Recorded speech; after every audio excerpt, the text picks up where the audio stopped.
People from Kashgar, Hotan and the other areas around here, when they find out how difficult treatment is and how much it costs, they have to take their children home because they just don't have the money. The parents tell the children that it's God's will if they live or die.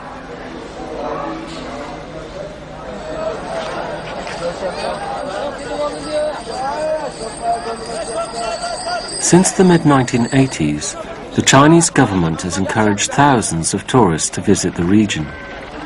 But in the same period, unknown to the Silk Road holidaymakers, the Chinese detonated 18 nuclear bombs beneath the ground. They claim that they are safe, but radiation from those tests is known to have escaped into the atmosphere. Fallout was detected in neighbouring countries and even as far away as Japan. 5 weeks into our trip, we hear from Anwar again. He's made another crucial breakthrough. We rush back to Urumqi. Anwar's high-risk strategy has paid off. He's managed to obtain a highly confidential document from inside the Chinese medical establishment. The paper is marked, restricted, take care of this document.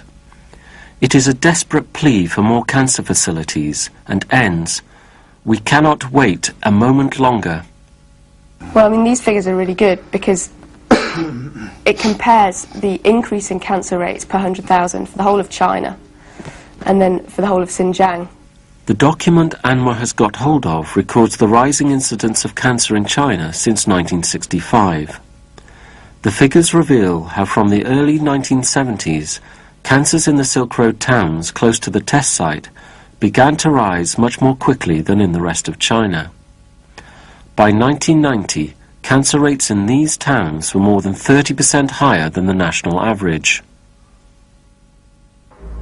Since 1976, the increased radiation dose from the bombs appears to have produced a dramatic increase in cancers.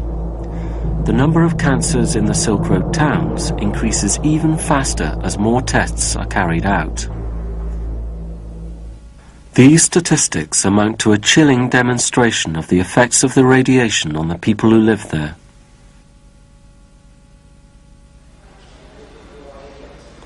And this secret document confirms what the doctors have been telling us. The types of cancer which are rising the fastest are malignant lymphoma, then lung cancer and leukemia.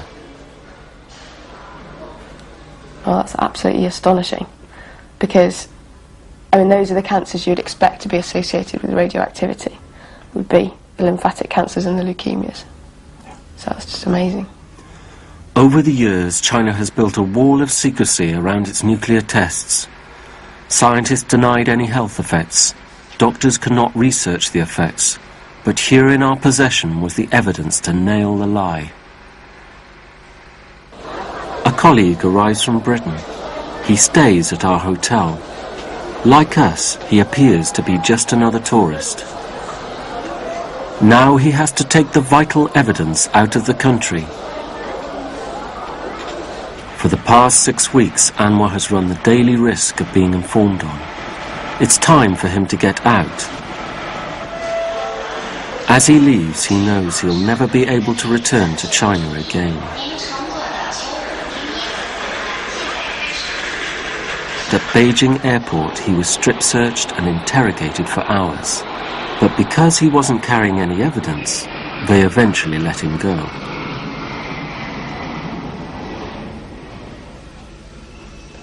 When we hear that Anwar and the courier with the tapes are safely out of the country, we destroy any incriminating evidence of our investigation.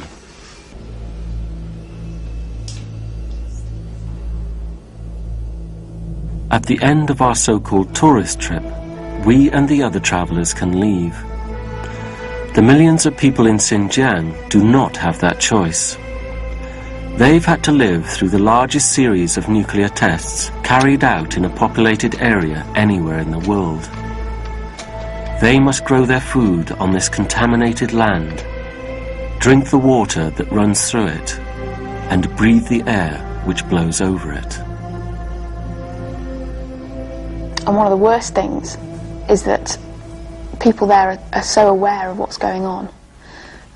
Everybody talks about it, everybody knows about it, the doctors all seem to know about it, and they're not allowed to say anything, they're not allowed to protest, and the doctors aren't allowed to do any research into the subject at all. It's all undercover, it's all secret, and that's one of the worst things.